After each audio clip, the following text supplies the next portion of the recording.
Olá, tudo bem? Você vai assistir agora uma de nossas ministrações. Antes, queria pedir a você, dá um like nesse vídeo, se inscreve no nosso canal, ative as notificações e assim você fica por dentro de tudo que acontece aqui na Sião. Que Jesus te abençoe, bom vídeo para você. Agostinho de Hipona, Santo Agostinho diz que confessar as más obras é o primeiro passo para as boas obras. Estou tratando agora sobre confissão, tá? Já a gente vai sobre aconselhamento. E a confissão tem como a sua base principal a doutrina do perdão, que tem como sua base principal a doutrina da substituição vicária de Cristo na cruz, que tem como sua base principal o amor de Deus em enviar seu Filho.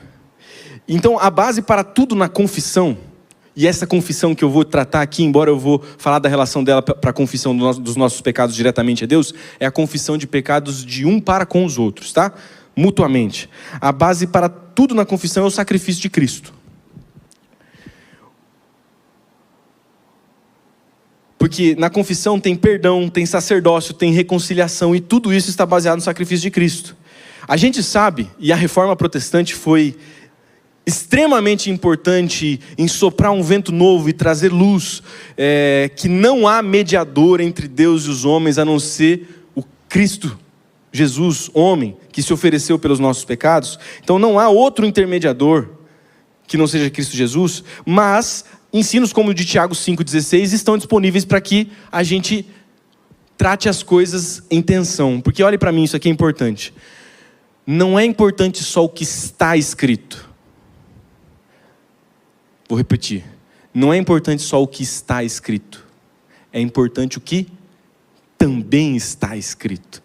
A maioria das heresias na igreja, ou a maioria dos desequilíbrios teológicos na igreja, existem porque a gente fala assim, não, mas está escrito isso, está escrito isso, está escrito isso, está escrito isso, está escrito isso. Aí você pega um viés de confirmação da teologia que você quer apoiar e sai falando o que está escrito. Mas aí você rasga parte das escrituras que também estão escritas. E a gente despercebe que Satanás disse para Jesus, está escrito. E Jesus disse para Satanás, também está escrito. Então a Bíblia tem que ser carregada sob tensão. Por isso neófitos não podem pregar, porque eles querem falar as coisas que eles veem na cabeça, e não as coisas que as Escrituras dizem. Então a reforma combateu exageros. A reforma protestante combateu manipulação do confessionário. A reforma protestante combateu uma escravidão imposta no confessionário. Porque o confessionário, na época que a reforma surgiu como um fogo iluminador e libertador, era usado de maneira a manipular os fiéis, era usado de maneira a explorar os fiéis, era usado de maneira a fazer mal aos santos e não fazê-los bem. Só que o que acontece? Quando o protestantismo se afastou do catolicismo, e isso é um pouco de história, né? A gente deixou de lado totalmente a confissão uns aos outros. Sabe quando você joga o bebê, você quer jogar a água suja do banho fora e joga o bebê junto? Foi isso que a gente fez, em parte. Então, a gente que fala assim, não, esse confessionário manipulado, explorador, não pode existir. E aí a gente falou, não, a gente só tem um intermediador, Deus, com Deus, que é Jesus Cristo. A gente não precisa confessar nossos pecados com os irmãos. E isso está distante das Escrituras. Isso está distante das Escrituras. Então, a gente tem que perceber que todo o catecismo, né, o catecismo de Westminster, por exemplo, ou o catecismo de Heidelberg, ou o catecismo lá enfim, todos, eles são contra-catecismos. O que eu estou querendo dizer com isso? Se você pegar o catecismo da época da Reforma, a parte maior dele é a parte que era a maior briga, que era a salvação unicamente pela fé, pela graça, unicamente pela fé. Só que ele não trata, por exemplo, na Reforma quase não trata de escatologia, porque não era a briga da época. Na Reforma não trata, por exemplo, sobre divindade de Cristo, porque os católicos e os protestantes não discordavam sobre a divindade de Cristo. Mas na época de Agostinho de Hipona, a briga era a divindade de Cristo. E o que eu estou querendo dizer é que a Reforma criou uma briga e ela jogou uma coisa importantíssima fora. Não estou dizendo que isso não tem no meio cristão protestante, mas isso tem que ser resgatado, porque a confissão dos pecados uns aos outros é um meio de graça que a gente, como protestantes, fomos deixando um pouco de lado o seu poder libertador. E isso porque nós estávamos tentando nos livrar de um mau uso. um verdadeiro mau uso histórico, que foi o confessionário na época da Reforma. Abra comigo em João 20. Eu quero ler esse texto é meio controverso. João 20. Vocês estão comigo ainda?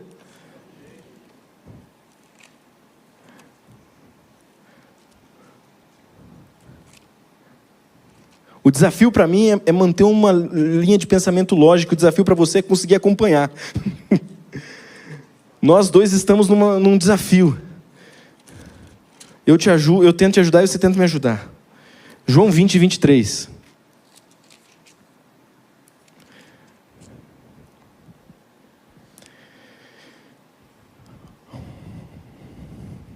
(22) 21. E Jesus lhes disse outra vez: que a paz esteja com vocês. Assim como o Pai me enviou, eu também envio vocês. Isso é poderosíssimo, irmãos. Assim como o Pai me enviou, da mesma forma eu estou enviando vocês. E havendo dito isto, soprou sobre eles e lhes disse: recebam o Espírito Santo. Se de alguém vocês perdoarem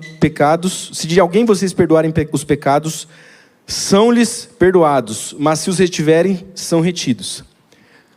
Esse texto, se você ler ele rapidamente, ele dá a entender o quê? Que nós temos autoridade dada por Cristo de perdoar pecados. Mas nós sabemos que o perdão de pecados é única e exclusivamente obtido pelo sacrifício de Cristo, quando nós depositamos fé e pela graça de Deus recebemos o sacrifício de Cristo sobre nós. Mas o que esse texto está dizendo é que, da mesma maneira que eu fui enviado pelo Pai para proclamar o Evangelho, eu estou enviando vocês para proclamar o Evangelho. E se vocês, por meio disso, e dessa mensagem do Evangelho, perdoarem pecados de alguém, os pecados dessas pessoas estão perdoados. Então, de certa forma, sim, o que o texto está dizendo é que nós temos autoridade para perdoar pecados. Mas o texto está dizendo que nós temos autoridade para perdoar pecados com base no envio que Jesus fez a nós, que é o mesmo envio que o Pai fez a Jesus, que é o envio de proclamar as boas novas do Evangelho de Cristo Jesus. E se proclamando as boas novas, ou com base nas boas novas, com base no sacrifício de Jesus, diante de alguém a gente liberar perdão de pecados, essas pessoas estão perdoadas. Você está vendo o tamanho disso? A gente vai falar, isso tem tudo a ver com confissão. Porque 1 Pedro 2,9 diz que nós somos sacerdotes. E o sacerdote, uma da função do sacerdote tinha o objetivo de, por meio do sacrifício do cordeiro, obter e aplicar perdão à vida daqueles por quem ele se colocava diante de Deus para interceder. Ele, o sacerdote, ia lá interceder pelas pessoas por meio do sacrifício do cordeiro para obter perdão para elas. Então, na confissão há sempre duas pessoas, o que confessa e o que recebe a confissão. E o que recebe a confissão atua como um sacerdote por meio do sangue de Cristo. Veja, fique comigo, porque isso é uma coisa que você vai levar para a vida inteira. Cristo é o sacrifício, Cristo é o nosso sumo sacerdote, Deus em Cristo nos fez uma nação de sacerdotes, e Ele nos outorgou o sacerdócio, o ministério de tornar o sacrifício dele real no coração e na vida de outros seres humanos, o ministério da reconciliação com Cristo.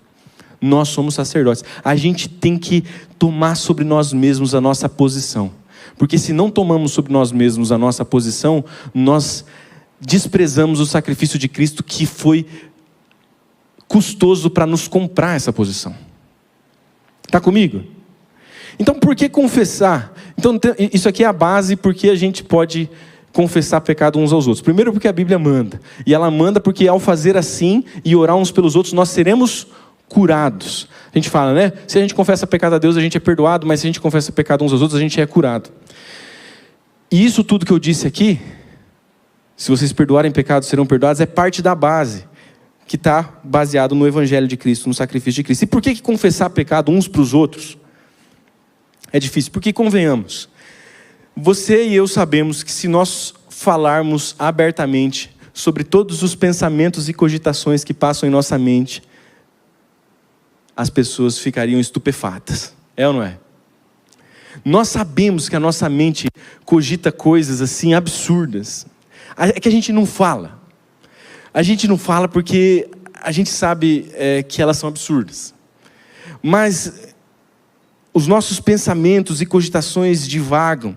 E há em nós uma semente de pecado. E nós nos envergonhamos devidamente dessa semente de pecado, e nós reprimimos como devemos fazer essa semente de pecado, mas há muitas coisas que cogitamos e pensamos, e muitas delas inclusive vêm à tona nos momentos mais escuros e sombrios, e por isso, por exemplo, talvez você teria vergonha de dar o seu celular para alguém, e falar, vê tudo que eu já vi no meu histórico. Se o seu celular fosse pego pelo FBI, pela Polícia Federal, e lá tivesse um irmão da igreja pegando aquele celular, e visse todo o seu histórico, e tudo que você viu, e tudo que você disse, e tudo como você disse, das pessoas que estão aqui, dos irmãos, só isso seria suficiente para a gente ter vergonha, seria ou não seria? Seria, é que a gente não fala. A gente não expõe isso, a gente não traz isso à tona. Então, a gente vive naturalmente numa sociedade que mostra aquilo que é mais aprazível, que mostra... o pessoal diz que a vida é tipo um gráfico meio assim, e aí sempre que o gráfico está na ponta, a gente publica. Sempre que o gráfico está na parte mais alta, a gente publica. E aí a vida vai fazendo assim, ó. E aí quando o gráfico chega aqui, publica, entendeu? Quando está lá no... Ou a gente cria esses picos para poder publicar. Mas a gente sabe, e tudo bem, a gente não vai ficar... A pior coisa também é aquela pessoa assim... Entendeu? É horrível isso. Mas é assim. A gente sabe que Instagram não é a vida como ela é de fato. Total. Ela não expressa a realidade total da vida de ninguém. E tudo bem, é assim mesmo. O fato é que nós somos pecadores e temos companhia, galera. Dá a mão para o irmão que está do seu lado. Fala assim, somos pecadores e temos companhia. Agora fala assim, você é pecador e tem companhia. Eu sou sua companhia. Tipo isso. É isso, cara. Nós não somos pessoas perfeitas. Nós somos pessoas em santificação e de fato um dia seremos, como eu disse, tão belos, nós seremos transformados à imagem de Deus. Mas enquanto vamos indo, somos pecadores e temos companhia. E em confissão, nossa humanidade não é negada. Ela é revelada e transformada. É isso que a confissão gera em nós. Cura, transformação. Quando a gente confessa os pecados, nós nos tornamos, qual que é a palavra lá? Vulneráveis. E vamos sendo transformados, nós entramos no processo de santificação. Então, quando a gente deve fazer confissão? Bom, quando for necessário certo nível de publicidade sobre o seu pecado. Então, pessoas públicas com pecados públicos têm que confessar publicamente o seu pecado. Não adianta... imagine que eu, como líder de jovens, cometo um pecado grave. Eu não tenho como tratar na mesa. Esse negócio de, vamos trazer para a mesa. Não existe para gente pública. Entendeu? Gente pública tem que saber que a responsabilidade do seu cargo público tem que ser tratado publicamente. Então, pecados públicos de gente pública é tratado publicamente. Então,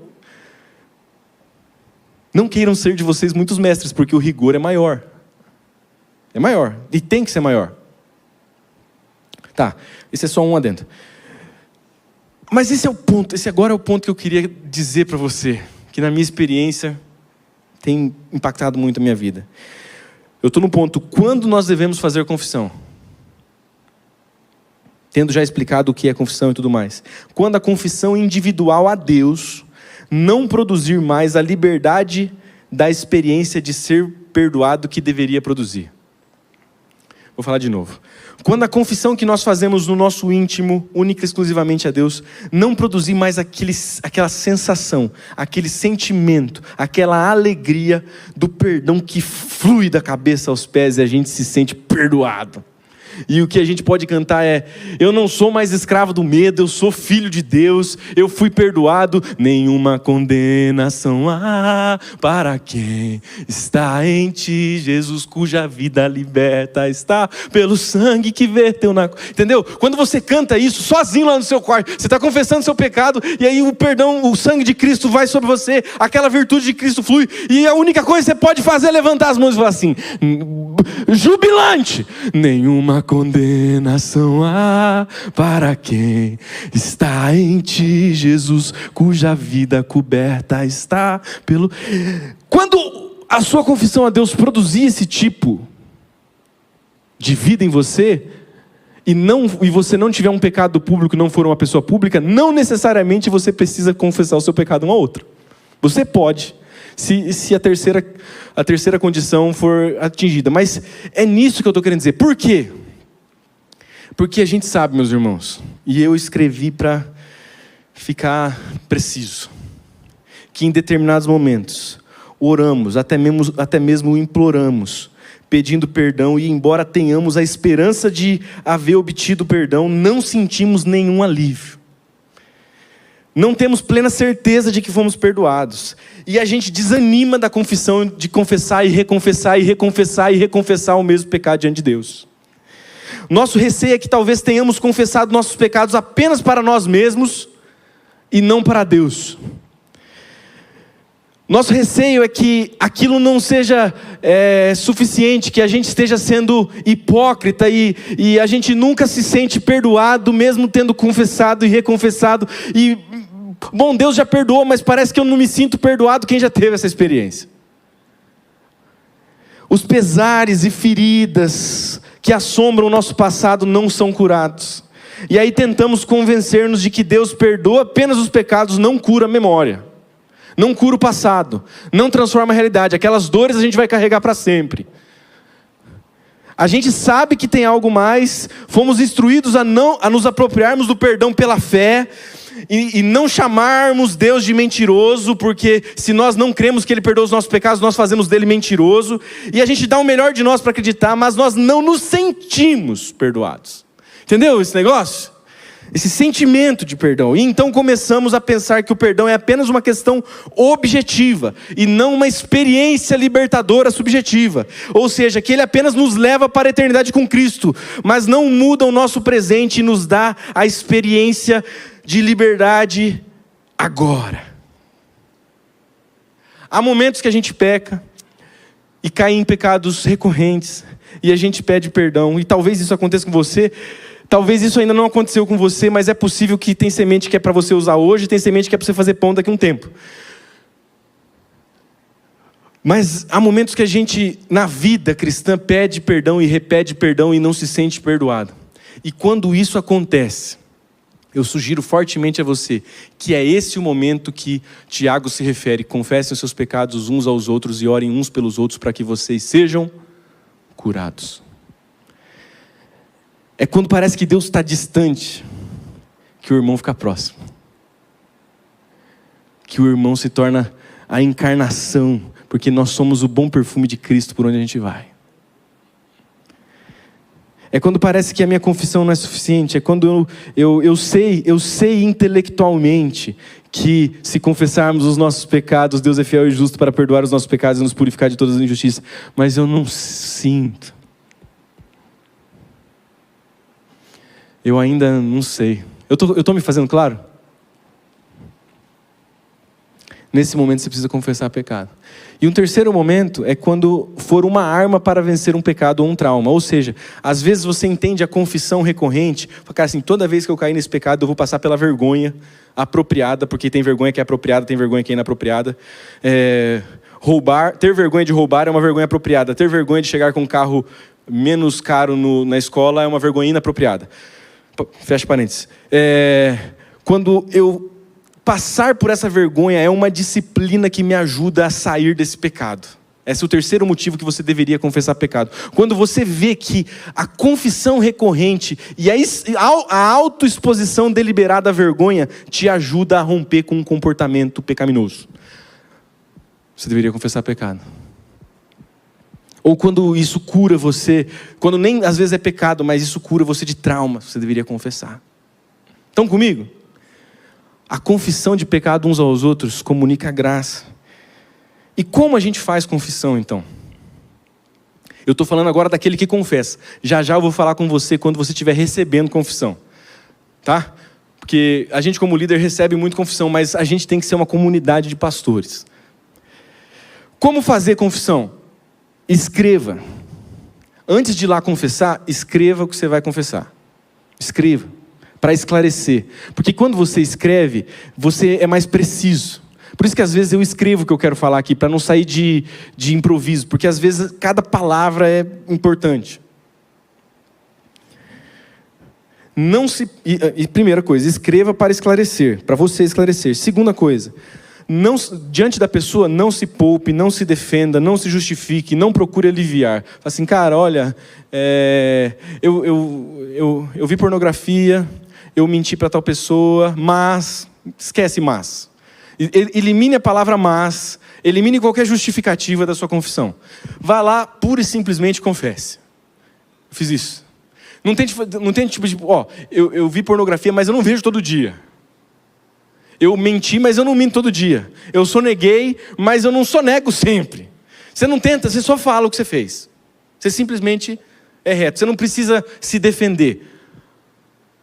Salmo 37 diz o seguinte: entrega teu caminho ao Senhor, confia nele, e o mais ele fará, ele deixará claro que você é assim, justo, e como o sol do meio-dia que você é inocente. Aquele que confessa e deixa, alcança a misericórdia. Então confesse e deixe. Seja específico, não seja genérico. Olha, eu tenho pecado na área sexual. Não é assim que se confessa pecado. Eu tenho pecado na área financeira. Não é assim que se confessa pecado. Eu tenho pecado na área relacional. Não é assim que se confessa pecado. Eu no dia ontem à noite, depois do culto, fiz isso. Eu, quando fechei esse negócio com essa empresa, fiz isso. Eu colei na prova de cálculo 3 na UEM e passei cola para os meus amigos. Isso. Eu roubei o dinheiro do fulano de tal. Eu roubei R$14. Eu lembro de uma vez que eu roubei R$10 do caixa da minha madrasta. Fui lá e comprei picolé para todo mundo. E aí meu pai começou a perguntar, quem roubou? E eu falei, não fui eu. E aí chegou-se à conclusão de que tinha sido a mulher que trabalhava em casa. E aí meu pai falou, tá errado isso aqui, sentou eu e falou assim, meu filho, se você me falar que não foi você, o pai vai acreditar em você. Mas você está vendo o que está acontecendo aqui. Uma pessoa pode ser acusada indevidamente por causa disso. Então o pai precisa saber, foi você? Aí eu não resisti e falei. Aí meu pai agradeceu, porque eu falei, e me deu uma surra que eu nunca esqueci na vida. Foi assim. Nunca apanhei em vão. Então seja específico, não seja genérico. Também não seja demasiadamente detalhado. Gente, anota essas coisas, porque essas coisas, entendeu? Não seja demasiadamente detalhado. Olha, eu abri a gaveta, sabe, o gato subiu no telhado? Era 10h32, os segundos passavam. Eu olhei para o lado, a pessoa saiu, eu abri a gaveta, peguei os R$10, coloquei no bolso esquerdo da parte de trás e saí. Não precisa disso. E também não precisa disso na área sexual. Olha, quando eu tinha tanto tempo, lá não sei o que, foi assim. Não, pelo amor de Deus, entendeu? Não precisa desse tipo de coisa. Isso pode até ser o absurdo de querer se aparecer com pecado, viu? E isso é uma lástima. Querer se aparecer com pecado é uma lástima. Também não exagere, sabe? Eu sou uma múmia. Eu sou um... sabe? Você tenta, é uma tentativa de se justificar se desprezando. Não tira, o fato de você pecar não deixa de você ser filho de Deus. Então você não tem autoridade para desfazer o que Cristo disse sobre você, ainda que você peque, entendeu? Nós somos santos pecadores. É isso que a Bíblia diz sobre nós. Santos pecadores, gente que é santificada pela graça, gente que tem um destino, gente que posicionalmente se tornou santo e que está sendo santificado até que um dia seja completamente santificado e esteja livre da presença do pecado. Então assim, você ao confessar o seu pecado, você tem que confessar o seu pecado. Você não pode abrir mão da identidade que você tem em Cristo. É isso que eu estou dizendo. Vocês estão comigo, galera? E confissão de pecado é uma terapia de realidade. Por isso que fazer terapia também é bom, porque a gente lida com realidade na terapia. Mas a gente é tão bizarro, que a gente mente para o nosso psicólogo. A gente mente para o nosso advogado. A gente tenta parecer mais bonito para o psicólogo, velho. Quando lá é o lugar exatamente de se abrir. É ou não é, Letícia? Os caras pagam para poder falar com alguém que é imparcial e não é do seu meio e escondem as partes feias de si mesmos para tentar ganhar a aprovação do psicólogo, velho. A gente é muito louco, mano. Eu tô falando isso porque eu já fiz. Entendeu? A gente tem que lidar com realidade, cara. A gente tem que ir sendo gente real. Gente real. Gente real. Sabe? Terapia de realidade é terapia de humanidade. A gente tem que ir sendo mais humano.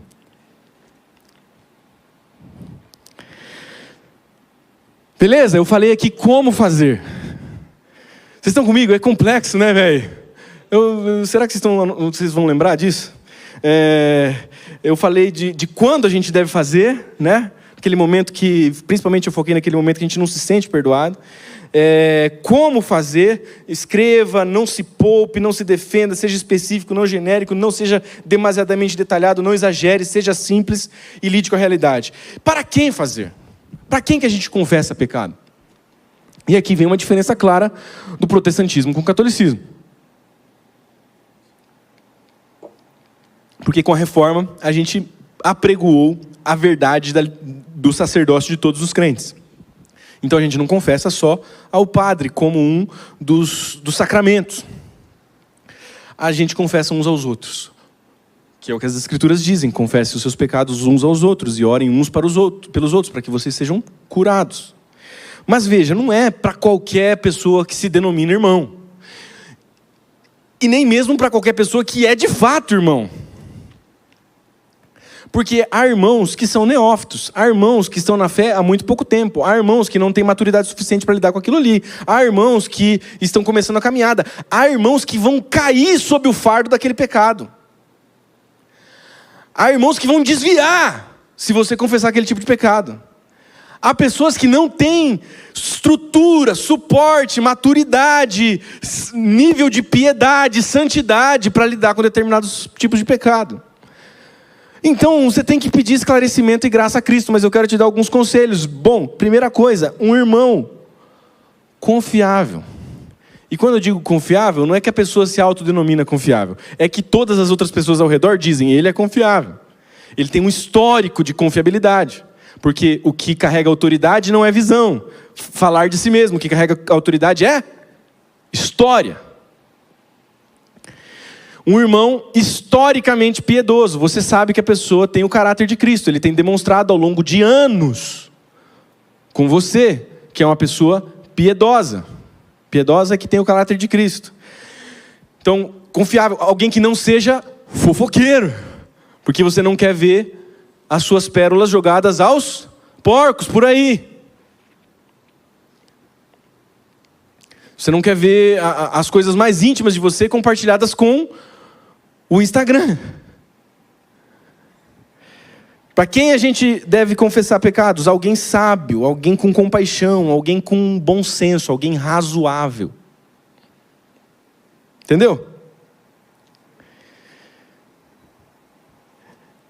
Então, e por que a gente deve confessar pecado? Eu já respondi isso, mas está lá naqueles pontos lá, né? Quando confessar pecado, mas a gente deve confessar pecado porque Deus entregou isso como um meio para transformação, libertação e regozijo no perdão que Ele, a um alto custo, conquistou para nós. Vou repetir. Nós devemos confessar pecado uns aos outros porque Deus intentou que a confissão uns aos outros fosse um meio para que nós nos alegrássemos e rejubilássemos no perdão que, com um alto custo, Ele comprou para que nós assim nos alegrássemos. Nós devemos confessar pecado porque isso glorifica o nome de Jesus. Nós devemos confessar pecado porque quando nós confessamos pecados uns aos outros e recebemos a sensação de perdão e levantamos as mãos em louvor, isso entrega a Cristo a glória que lhe é devida. Nós devemos confessar pecados uns aos outros, porque ao sermos curados, glorificamos a Deus. Por fim, nós devemos confessar pecados uns aos outros para a glória de Deus. Porque nós vamos sendo transformados à imagem, nós vamos sendo curados do pecado e curados daquela sensação de sermos derrotados, e então nós temos agora a alegria, o regozijo, o júbilo de ter o pecado comunicado a nós. Sabe, gente, eu não sei quantos de vocês... Tá, eu vou continuar aqui. Show, por que a gente deve fazer isso? É isso, entendeu? Por que a gente deve confessar pecado? Agora, como a gente deve ouvir confissão de pecado? Olhe para mim. Porque nós temos que ser uma comunidade pastoral. E eu quero que você... Tem um monte de jovem para chegar aqui que precisa de gente madura. Precisa primeiro de gente que praticava a confissão uns aos outros para estar curado dentro de si.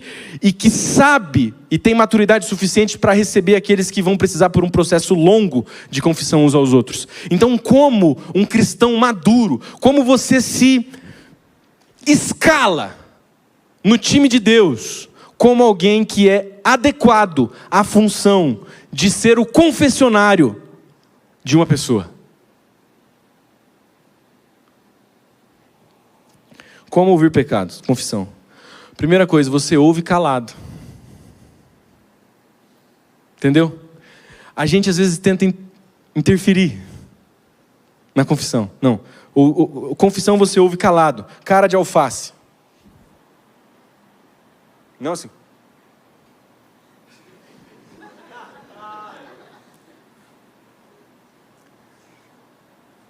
Nossa, mano, sério?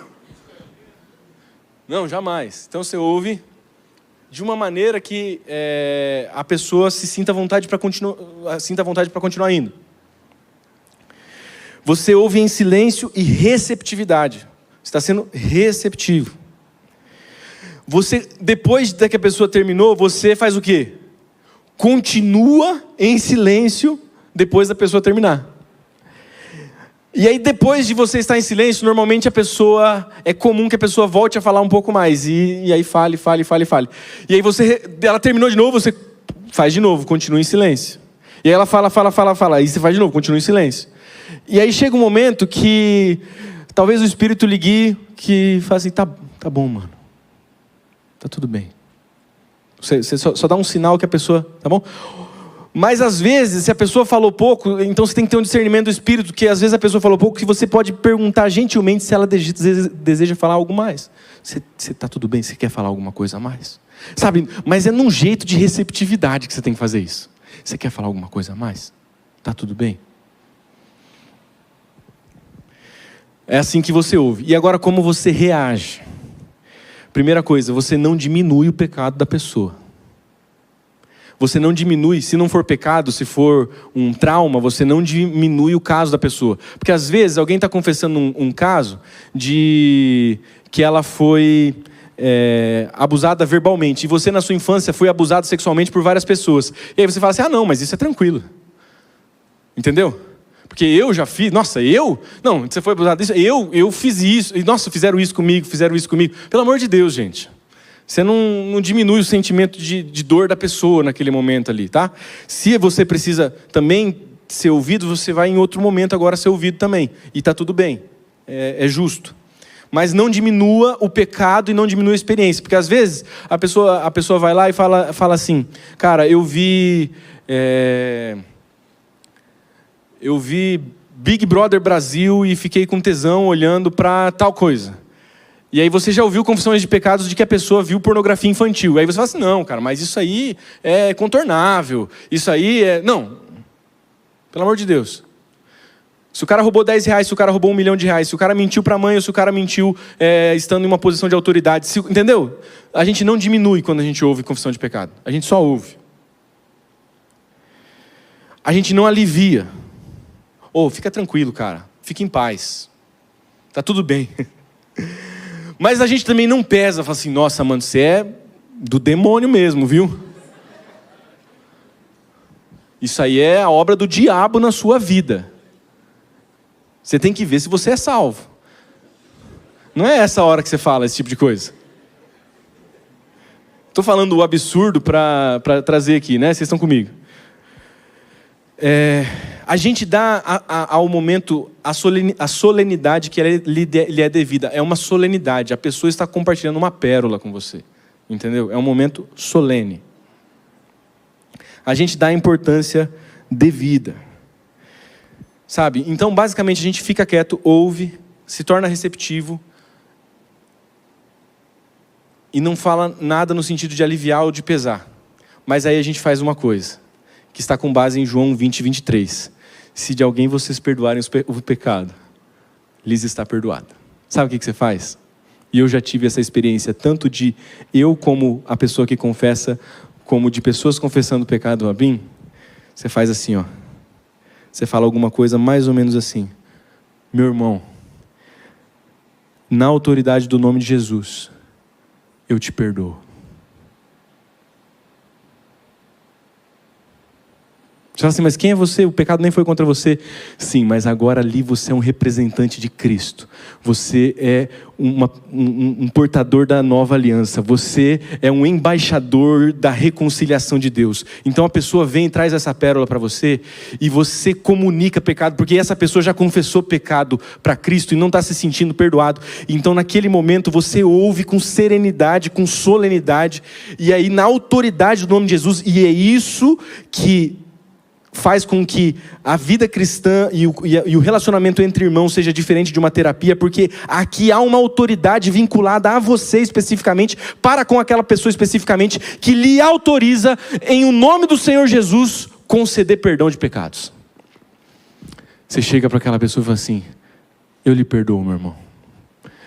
Porque ele sente que ofendeu a Deus, ele sente que ofendeu a igreja de Deus, ele sente que ofendeu todo mundo.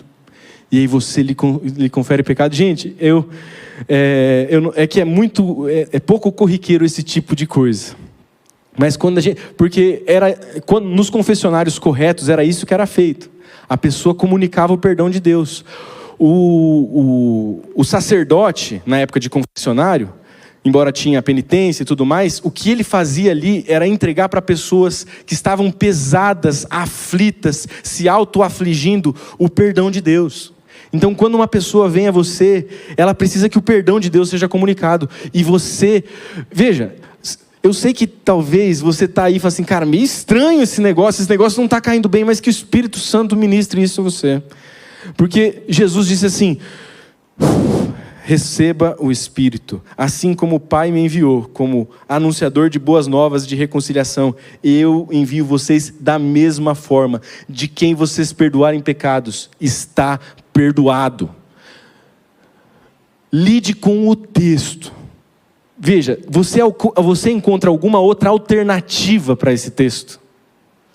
Porque o ônus da prova de quem diz que esse texto não significa isso, é dele, porque o texto, tipo assim, o texto pode parecer absurdo, o texto pode parecer constrangedor, ele pode estar diferente da maneira que eu sempre vi a vida, mas o texto lido retamente, sem contorcionismos teológicos, ele diz o que ele diz, e o que ele diz é que, assim como o Pai me enviou, eu envio vocês, e de quem vocês perdoarem pecados, está perdoado. Como ele não pode significar que nós temos autoridade em nós mesmos para perdoar pecados, ele tem de significar que nós temos autoridade em o nome do Senhor Jesus e no sacrifício dele, de comunicar a um irmão o perdão de pecados que foi conquistado por Cristo, entenderam? Então nós sim temos autoridade de comunicar perdão de pecados, e então, a pessoa recebe perdão de pecados, aquilo que ela não conseguia receber sozinha com Cristo, ou falando com Deus, não porque não era verdade, não porque não era objetivamente fato, não porque Deus não tinha poder, mas porque a limitação estava nela, e Deus parece distante, e o irmão parece perto. Então a gente confessa pecados. E aí, depois de liberar perdão para a pessoa, você anexa um plano de ação. Você fala assim, o que a gente vai fazer, mano? Você quer conversar comigo depois? Você quer... O que você vai fazer? Sabe, é aquele tipo de coisa. Eu vi o Luciano Subirá falando uma vez que quando ele tinha alguma tentação sexual, ele entrava na piscina e ficava nadando sem parar.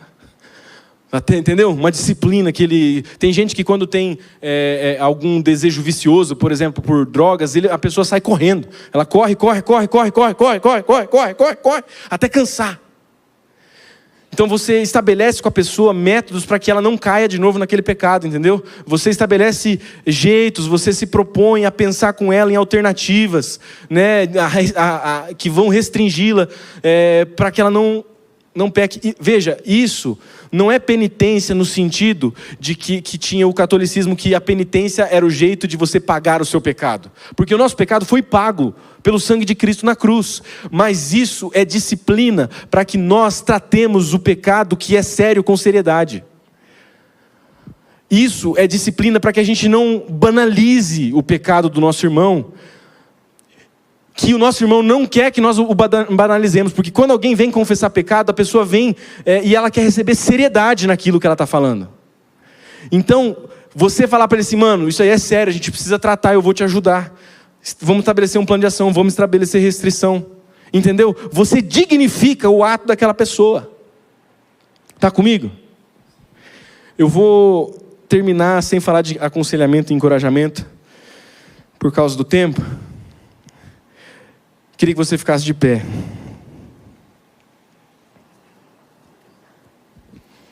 Mas só saiba que aconselhamento e encorajamento também são coisas importantes para você procurar uns aos outros, né? Porque a gente não pode se aconselhar com a inteligência artificial, a gente tem que se aconselhar uns com os outros. Se aconselhar com a inteligência artificial é uma coisa que vai tirando a nossa humanidade. Se você elaborar todo o texto com inteligência artificial, você daqui a pouco não sabe escrever direito mais. Não, eu sei escrever o meu nome, mas assim, você é como é que fala? Um analfabeto funcional. Você sabe escrever todas as palavras, mas você não sabe escrever um parágrafo. Porque tudo que você vai elaborar, você fala para o GPT 4.0 elaborar. Então a gente vai tirando humanidade. Então procurar aconselhamento uns com os outros vai gerando humanidade na gente. Muito obrigado por ter assistido o nosso vídeo. Espero que esse vídeo tenha abençoado sua vida e, se possível, compartilhe ele com o máximo possível de pessoas. Jesus te abençoe.